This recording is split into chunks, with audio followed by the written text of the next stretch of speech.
Y vino Naamán con sus caballos y con su carro, y se paró a las puertas de la casa de Eliseo. Entonces Eliseo le envió un mensajero diciendo: Ve y lávate 7 veces en el Jordán, y tu carne se te restaurará y serás limpio. Y Naamán se fue enojado diciendo: He aquí, yo decía para mí, saldrá él luego, y estando en pie invocará el nombre de Jehová su Dios, y alzará su mano y tocará el lugar y sanará la lepra. Habana y Farfar, ríos de Damasco, no son mejores que todas las aguas de Israel.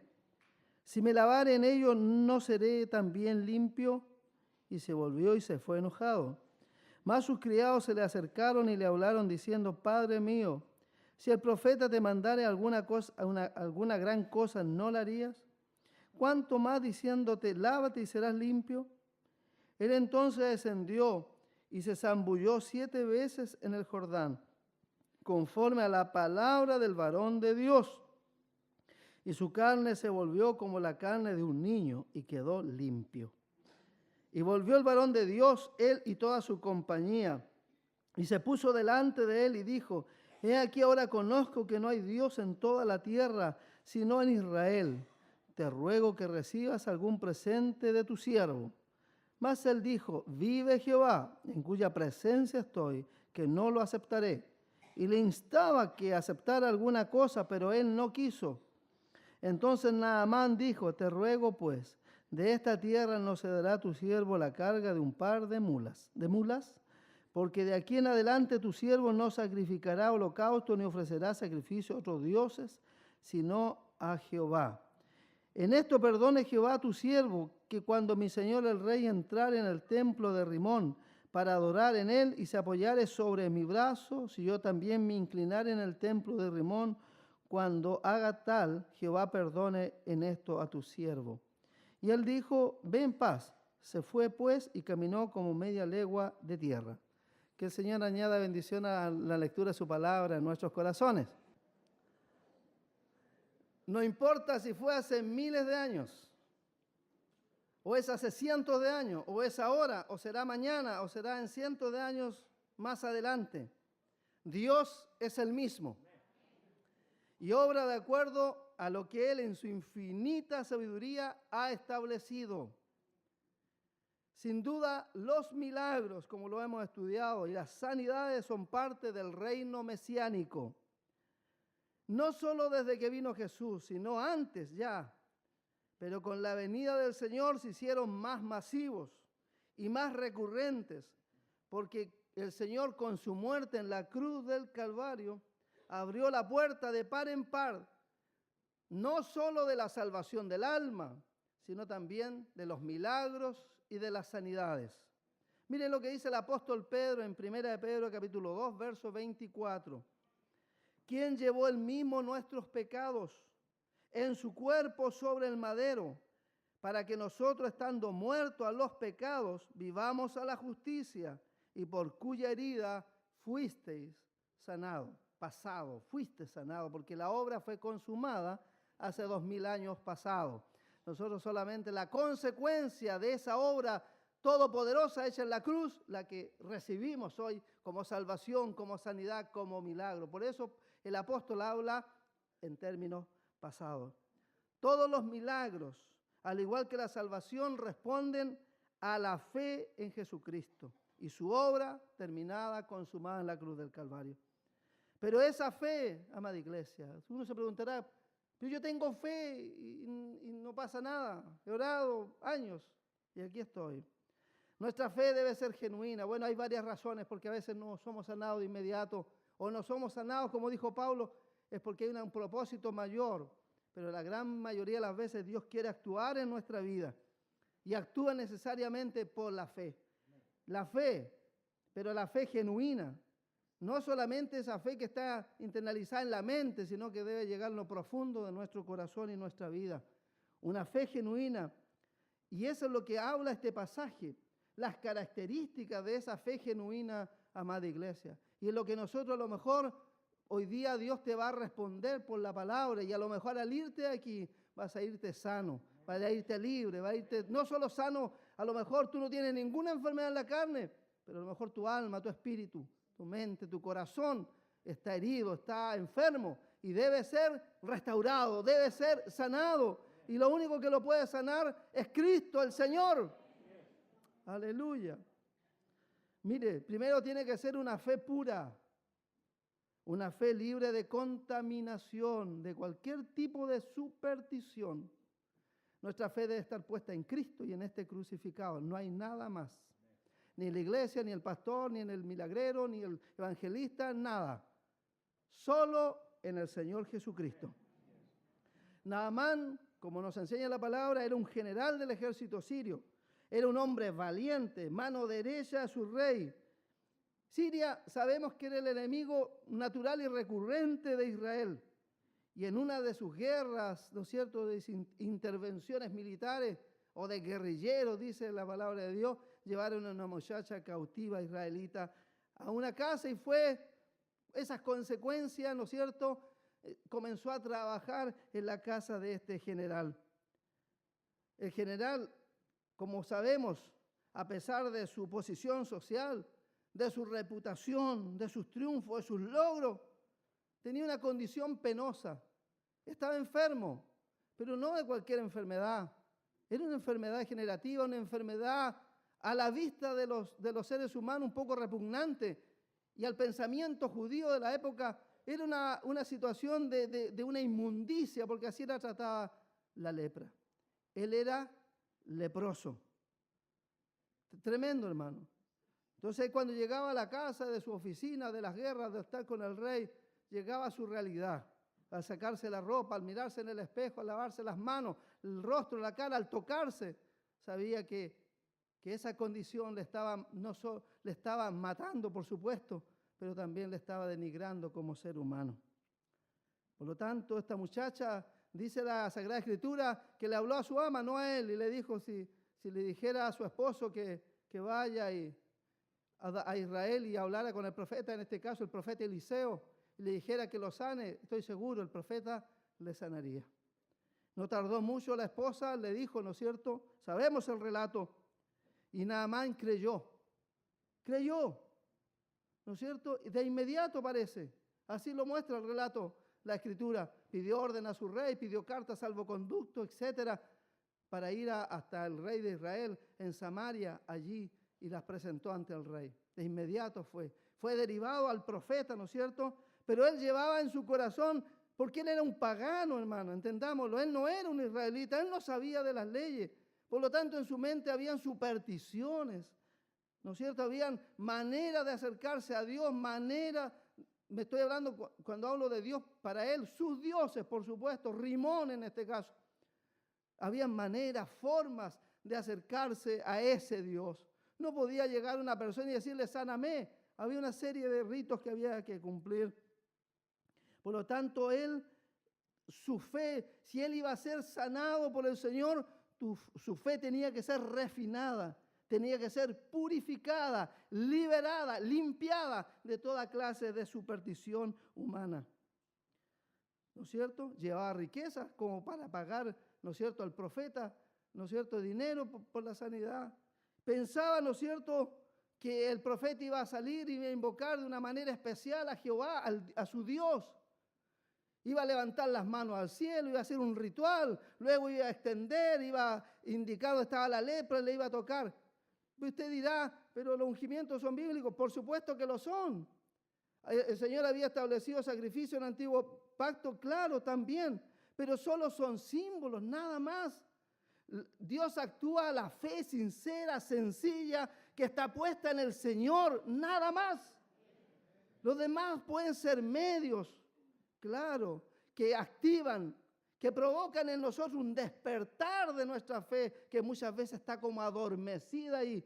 Pero el Señor no responde a la imposición de mano, responde a la fe del creyente. Amén. Porque muchas veces pasamos, no, tiene que ungirme tal persona, tal pastor, y ahí se tiene la unción. No voy a ser sana por nadie más si no es por él. Y ahí ya perdemos, inmediato, porque ya no estamos colocando la fe en el Señor. Y Naamán debía entender que al que tenía que invocar era Jehová. Ni siquiera tenía que mirar al profeta, porque el profeta ni siquiera salió a recibirle. El profeta se quedó dentro de su casa, estaba mirando tele, estaba, no sé, estaba preocupado, estaba tomando once, no sé qué estaría haciendo. O capaz que haya estado hasta en el baño, pero ahí estaba el profeta, estaba ocupado, muy ocupado. Le dijo, anda tú, dile que se bañe 7 veces en el Jordán y listo. Y de ahí que se vaya para su casa.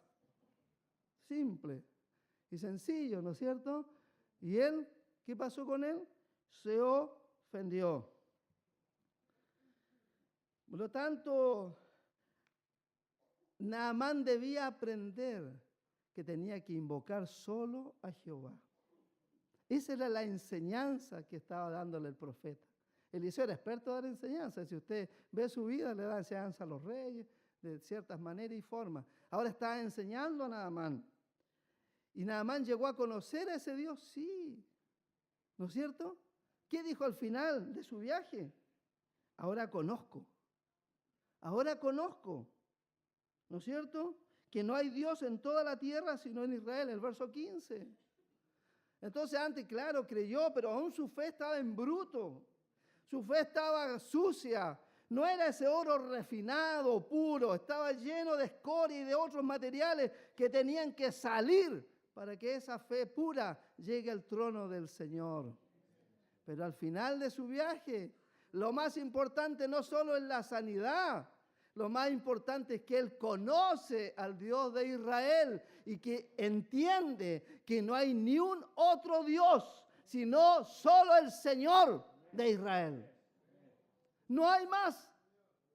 Qué maravilloso, hermano, es tremendo este pasaje. Cómo él llega a comprender aquello. Un pagano, miles de años atrás, sin entender ni tener la escritura ahora, el Nuevo Testamento, sino que él lo entendió sin haber leído una pizca de la ley, comprendió que solo hay un solo Dios. Aleluya. ¿Tú sabes que hay un solo Dios? Nosotros debemos poner la fe solo en el Señor Jesucristo. Los demás son medios, solo medios para activar muchas veces nuestra fe. Muchas veces el Señor responde, claro, imponemos nuestras manos y son sanados algunas personas, y otros no. Otros son sanados en el pasillo, otros en su casa, otros caminando por la calle, otros en el lecho, ¿no es cierto? En fin, Dios lo hace de diferentes maneras y actúa de diferentes maneras, pero Él responde a la fe pura, genuina de su pueblo. Hebreos, ¿no es cierto? Hebreos 12:2 dice que nosotros debemos poner los ojos en Jesús, el autor y consumador de la fe. Nadie más, nadie más. Ponga su mirada en Él, hermano. O sea, si tú dices muchas veces, no, y ahora la iglesia ya sí ayuda. La oración colectiva bendice. La oración, nosotros tenemos testimonio de que es así, pero finalmente es Cristo, hermano. Nuestra fe puesta en el Señor, la que Dios obra. Por eso el centurión, como decía mi hermano, no necesitó que el Señor fuera a su casa. Di la palabra aquí y mi mozo va a sanar allá. Es esa clase de fe, hermano, que mueve la mano de Dios. Esa clase de fe que tuvieron los amigos del paralítico. ¿Se acuerda que llevaron, estaba en Capernaum el Señor Jesucristo en casa de Simón Pedro? Y no había cómo entrar a ese paralítico, que abrieron el techo y lo bajaron delante de donde él estaba.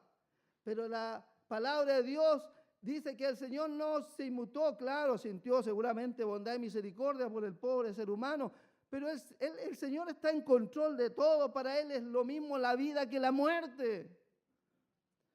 Pero dice que Él actuó, respondió cuando miró arriba. No miró ni siquiera al paralítico. Miró arriba y vio 4 personas, cuatro jóvenes, no sé qué edad tendrían, que estaban mirándolo, pero no estaban como espectadores, no estaban mirando el show del Señor, no estaban esperando algo así, como muchas veces, disculpe hermano, venimos a la iglesia como esperando un toque de Dios, mirando, observando, cuestionando. No, ellos estaban esperando con una confianza genuina que su amigo iba a ser sanado por la mano de Jesucristo. Bendito el Señor. Y dice la Biblia, el Evangelio, que al ver la fe de ellos, al ver la fe de ellos, le dijo al paralítico, confía, hijo, tus pecados te son perdonados. Y luego más tarde le dice, levántate, toma tu lecho y anda, vete de aquí a tu casa contento, feliz. Amén. ¿A qué responde el Señor? A la fe. A la fe, hermano. Pero esa fe debe ser pura, debe estar puesta en Jesucristo, nuestro Salvador. Segundo, dice que nuestra fe, la fe genuina tiene que ser una fe humilde, hermano. La fe verdadera es una fe que sabe el lugar donde uno está y sabe la posición de quién es el que nosotros acudimos. Eso es humildad. No nos dice el Señor, Pablo, no haya en vosotros este sentir, el ser los unos a los otros, mirarnos como coiguales, ni más alto, ni más bajo, ni para arriba. ¿No es cierto? Ser humildes es depender también de Dios, depender en todo, saber nuestro lugar sobre la tierra. Él había nada más andado más de 350 kilómetros, no sé, de Damasco más o menos a Samaria. Había viajado con su comitiva, había viajado cargado de tesoros, ¿no es cierto?, de ropa, de presentes, de regalo. Pero para recibir el favor de Dios tenía que también haber no solo fe, sino también una fe humilde. Tenía que ser humilde de corazón.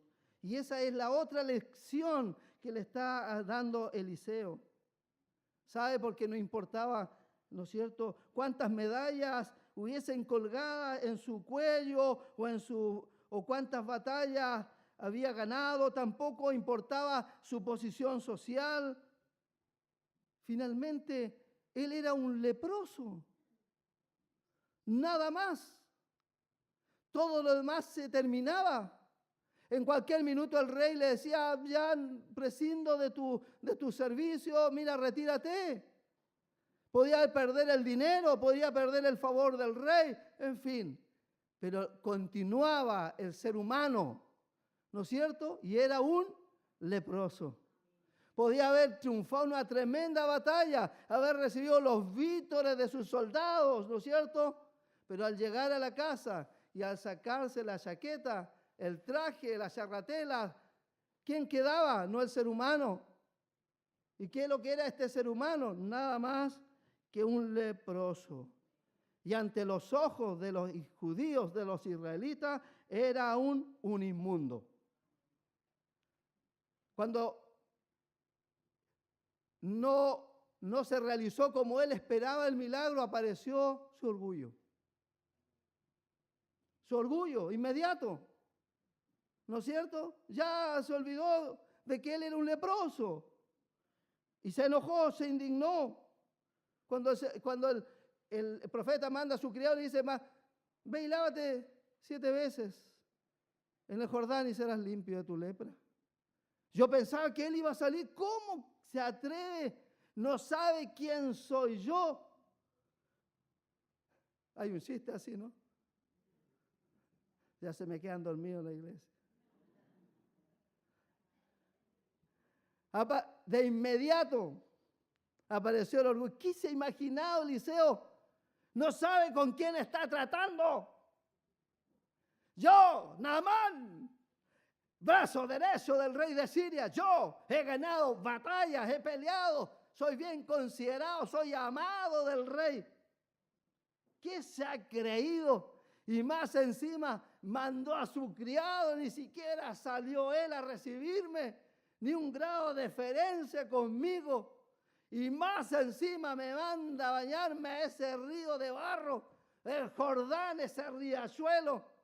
¿Acaso allá en Damasco no hay tremendos ríos de aguas puras, cristalinas? También me puedo bañar allá, pero allá no podía ser sanado. ¿No es cierto? El orgullo. ¿Ah? Aquí te las traigo, Pedro, como dice Peter, ¿no? Aquí estoy yo. ¿Ah? Yo sé lo que soy. Su fe tenía que aprender, tenía que ser refinada en la humildad. Tenía que tener esa clase de fe que tuvo la mujer cananea. Señor, sana a mi hija que es atormentada por un demonio. Señor, tú líbrala, sánala. El Señor se paró, los discípulos dijeron, haz callar a esa mujer, Señor, ya nos molesta. Ya, mujer, ¿qué quieres? Señor, mira, mi hija está atormentada. Pero tú no sabes, le dijo el Señor, tú no entiendes, yo he venido a las ovejas perdidas de la casa de Israel. No es lícito echar el pan y dárselo a los perrillos, el pan de los hijos y dárselo a los perrillos. ¿No sabes eso? Cualquiera de nosotros hubiéramos agarrado, ¿no es cierto?, nuestra Biblia, ¿no es cierto?, y con nuestro santo orgullo herido, nos vamos de la iglesia. La trató de perrilla como un judío trataba a los gentiles, estos perros. Duro, parece el Señor, le estaba enseñando a sus discípulos cómo ellos eran. Y estaba probando la fe de esa mujer. Pero la fe, probándola de esa manera, es porque estaba probando la humildad. Que esa fe sea humilde también. Que le dijo el Señor, la mujer, es verdad, Señor, reconozco lo que soy, es verdad. Eso es lo que soy. Pero quiero decirte que aún los perrillos comen de las migajas que caen de la mesa de su Señor. El Señor le dijo, oh, tu fe es grande, mujer. No ha hallado en Israel una fe tan grande como la tuya. Y ella estuvo en humildad, ¿o no? Pero el Señor alaba su fe, porque la fe está unida a la humildad. Nuestra fe tiene que ser humilde también. Tenemos que venir al Señor y tirarnos al suelo. El Salmo 138 dice, porque Jehová es excelso y atiende al humilde, más al altivo mira de lejos. Es esa clase de fe humilde que demostró Jairo, un religioso, ¿no es cierto? Un hombre que tenía amigos en el Sanedrín, un hombre principal de la sinagoga. Tenía por qué creerse, tenía por qué, ¿no es cierto?, tener un espíritu a lo mejor de orgullo en su vida. Pero cuando su hija se estaba muriendo y no, los médicos dijeron, despídete de ella. Se terminó, se acabó, ya no hay nada más que hacer. Cuando las curanderas no pudieron hacer nada más. Cuando le leyeron la Torá, cuando fueron los amigos fariseos a clamar y la muchacha aún enfermaba más, recurrió a Cristo, al maestro de Galilea, al despreciado por ellos mismos, por los religiosos. Él no dudó ni un minuto de tirarse al suelo, al polvo de la tierra y poner su frente en el polvo de la tierra y rogarle al Señor, por favor, Señor, ven a mi casa y sana a mi hija. ¿El Señor le negó? ¿No es cierto que no? Le dijo, voy para allá, de inmediato. Por lo tanto, la humildad, hermano, se requiere de humildad para venir al Señor. Tú tienes una necesidad, yo también la tengo. ¿Quieres ser sanado del cuerpo, del alma, de tu mente? Tienes que venir al Señor, como dice su palabra, humillado pero confiado que Dios va a hacer la obra. Reconociendo nuestra total y absoluta dependencia de Dios. No tenemos nada más. No tenemos ninguna otra esperanza, no tenemos ninguna otra ayuda. Él solamente puede sanar nuestra vida y lo puede hacer ahora mismo. ¿Acaso no lo dice la Biblia? Segunda de Crónicas, capítulo 7, verso 14.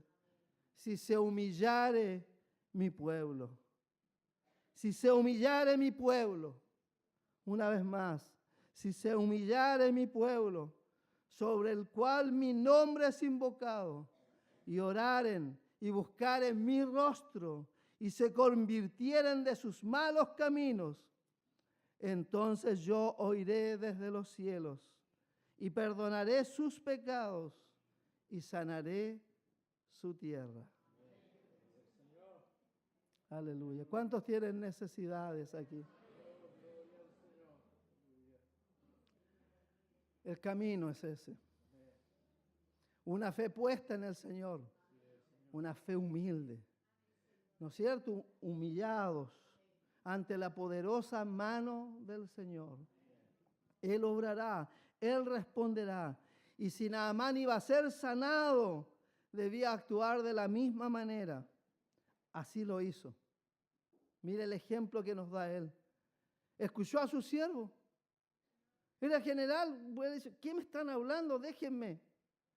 Él escuchó, le dijeron, mi señor, si el profeta le pidiera algo más grande que hacer, ir, no sé, a la punta del cerro, pararse en un pie, usted no lo haría por ser sano. Y porque lo manda a bañarse al Jordán, usted se va. ¿Qué? ¿Qué estupidez, no? Era absurdo. Él recapacita, oye, actúa, reconoce, humildad. Inmediato, dijo, ok, tienen toda la razón. Se fue al Jordán y tuvo que mostrar su desnudez. ¿No es cierto? Sacarse su ropita real. Cristian Dior, no, esas no tienen ropa, ¿no? No sé. ¿Ah? La mejor ropita, dejarla con su siervo, ahí. ¿Ah? Sacarse la camisita, la polera, lo que hayan traído, desnudo, ¿no es cierto? Mostrando lo que él era. A la vista, ¿no es cierto?, de todo. Era un leproso. No sabemos el grado en que iba avanzando la lepra, pero las marcas deben haber estado en su cuerpo. Lo vieron, pero también lo vieron sano más tarde. Aleluya. Alabado sea el Señor. Gloria al Señor. No solo eso. Y con esto termino, tiene que ser una fe obediente. Finalmente, Naamán debía actuar en obediencia. La Escritura señala que recapacitó, volvió de su camino para hacer lo que se le había mandado. ¿No es cierto? Alabado sea el Señor. Obedeció a la voz de Dios a través del profeta. Ni siquiera a través del profeta, a través de un criado del profeta.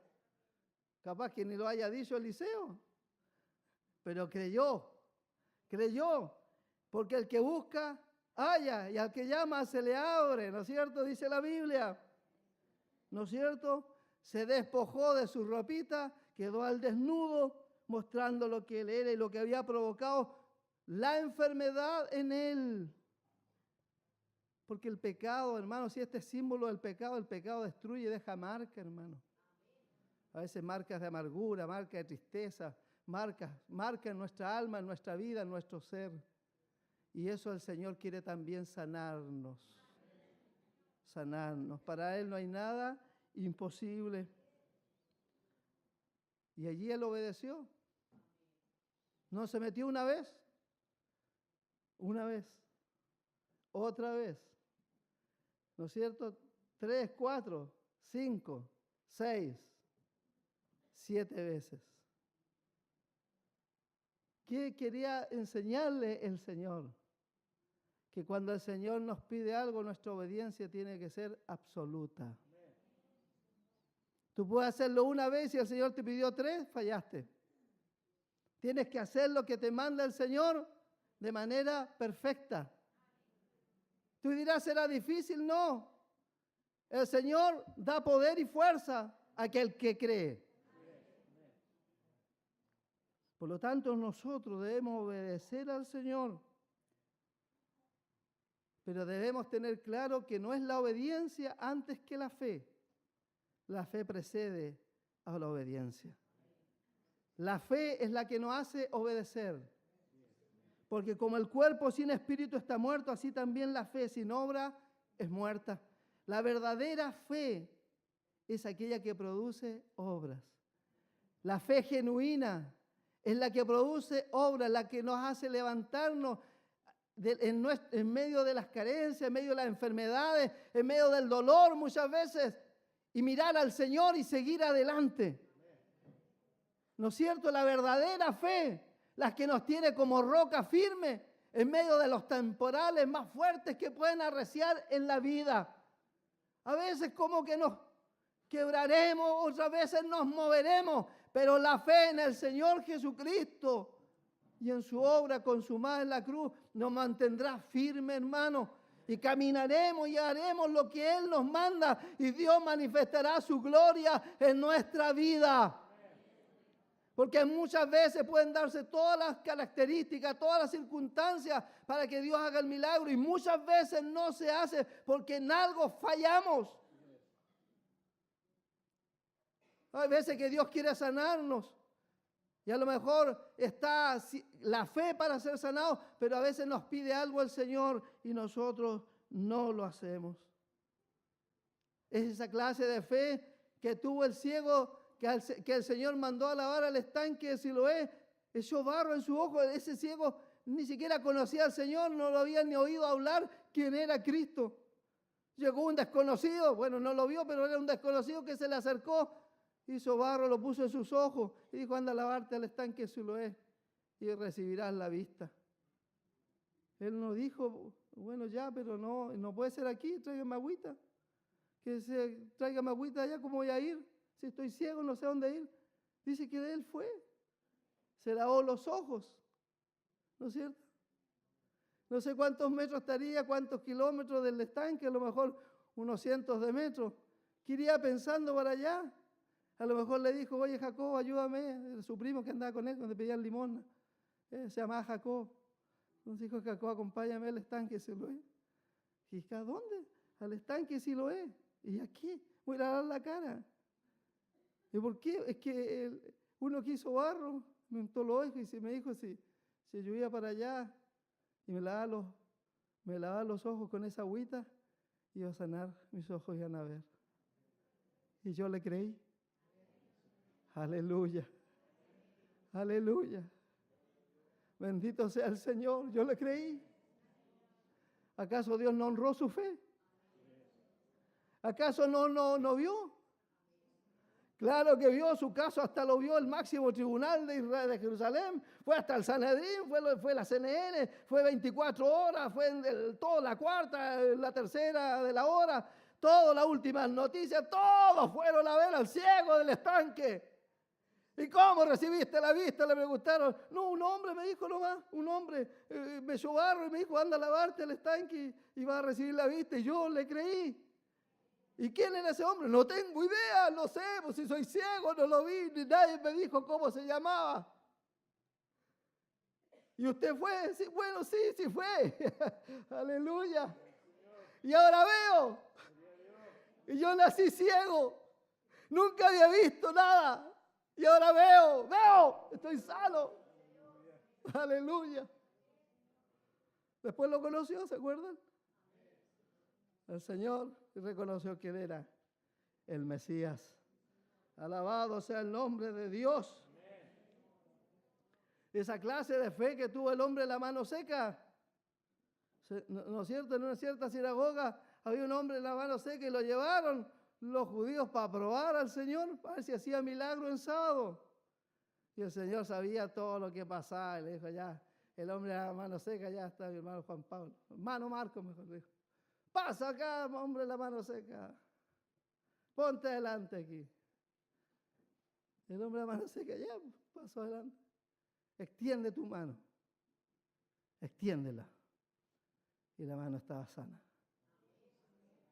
Alabado sea el Señor. Eso solo les demandó el Señor. Nada más. Aleluya. Algunos tendrán que bañarse 7 veces en el Jordán. ¿Qué quiero decir con eso? Los métodos de Dios son infinitos, hermano. Va a actuar conforme nosotros somos. Algunos tendremos que bañarnos 3 veces porque tenemos que bañarnos, otros 7 veces porque, ay Señor, somos como Lázaro, hiede ya, tenemos que bañarnos. Pero finalmente seremos sanados. Otro solo dirá el Señor: extiende tu mano, y la mano será restaurada sana. Porque creemos. Y como creemos, obedecemos lo que nos manda el Señor a hacer. A veces, hermanos, somos tan desobedientes en todas las cosas y después le reclamamos al Señor: Señor, ¿por qué tú no me has sanado? Has sanado a todos. Yo creo en ti, tú no me sanas. Yo me muevo la cabeza nomás. ¿Ah? Nunca hacemos lo que Dios nos manda a hacer. Pero ojalá hoy día el Señor, ¿no es cierto?, nos sane. ¿Cuántos quieren ser sanados?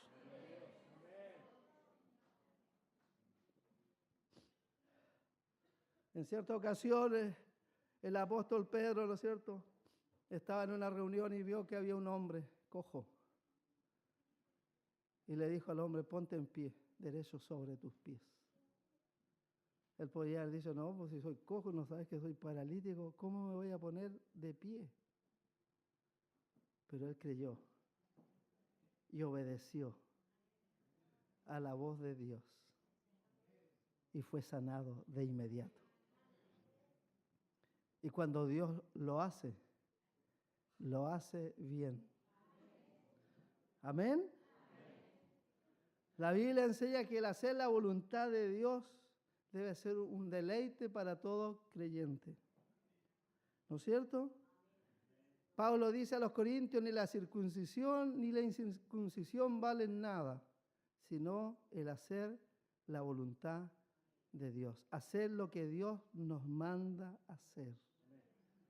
Hace unos domingos atrás, Dios nos dio que muchos de nosotros reteníamos la bendición de Dios sobre nuestras vidas.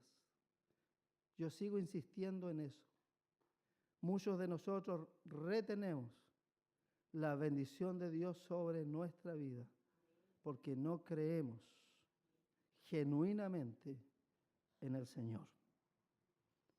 Vivimos tiempos de rebeldía. Es difícil obedecer al Señor muchas veces, pero hoy día ojalá eso se quiebre, ese espíritu inmundo de rebeldía se vaya de nosotros, para que podamos ver la gloria del Señor manifestada en nuestra vida. Mire, si un pagano como Naamán, adorador de ídolos, supersticioso, hermano, que era leproso, que nunca había oído jamás en la vida una letra de la ley, creyó, se humilló y obedeció y fue sanado. ¿Cuánto más? ¿Cuánto más? ¿Cuánto más? Iglesia, ¿cuánto más tú y yo podemos ser sanados en esta noche? Bendecidos por el Señor en esta noche, restaurados por el Señor en esta noche. ¿Acaso el Señor no podría darte un corazón nuevo? ¿Acaso el Señor no podría colocarte riñones donde faltan riñones? ¿Acaso el Señor no puede darte ojos nuevos? No, es mucho, dicen algunos, ya hasta ahí nomás llegamos. El Señor, mire, sanó a la suegra de Pedro que tenía fiebre. Pero también sanó a uno que estaba 38 años, inválido, botado al lado del estanque de Betesda, sin ninguna esperanza. ¿Me entiende? Y levantó de los muertos a uno que hería ya de olor, llamado Lázaro. ¿Acaso el Señor no es poderoso para hacerlo? ¿No es poderoso para sanar tu alma, tu corazón? ¿No es poderoso para restaurar nuestra vida familiar? ¿Acaso Dios no es poderoso para hacerlo? Si mi pueblo se humillare, donde he invocado mi nombre, yo iré desde los cielos y sanaré su tierra, dice el Señor.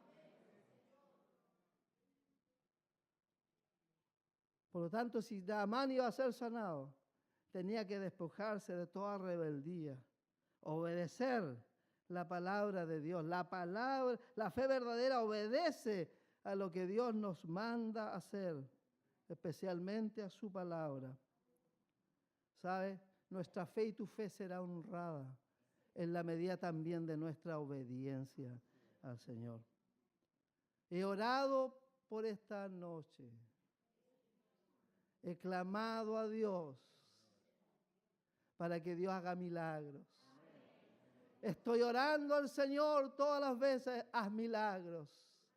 a sanidades, Señor. Tú eres el mismo, ayer, hoy y por los siglos. Quiebra la incredulidad de nuestros corazones. Señor amado, hace milagros en esta noche. Y yo creo en el Dios Todopoderoso. Si lo hizo con Naamán, puede hacerlo ahora con nosotros también. Alabado sea el Señor. ¿Tú crees? ¿Tú crees? Yo voy a invitar a todos los que tienen necesidad de un milagro, sea cual sea. Yo también. A invocar a aquel Dios altísimo, al soberano del universo, aquel que hizo el cielo y las estrellas, aquel que les puso nombre a cada una de ellas, a ese Dios en quien creemos. ¿Acaso para Él es un problema el cáncer? ¿Acaso para Él es un problema tu problema de diabetes, tu hipertensión? ¿Acaso para Él es problema la enfermedad o la condición de mi hijo y de tu hijo Juan Pablo? Para Él todo es posible. Para Él todo es posible, todo es posible. Aleluya. Tenemos que poner nuestra confianza, quebrar nuestro orgullo y obedecer a lo que Dios nos manda hacer. Quien quiera un milagro en esta noche, quien quiera un milagro de verdad, te voy a invitar que pases aquí adelante. El que sea el más imposible de todos. El más imposible de todos. Oh, aleluya. Aleluya. Cual sea,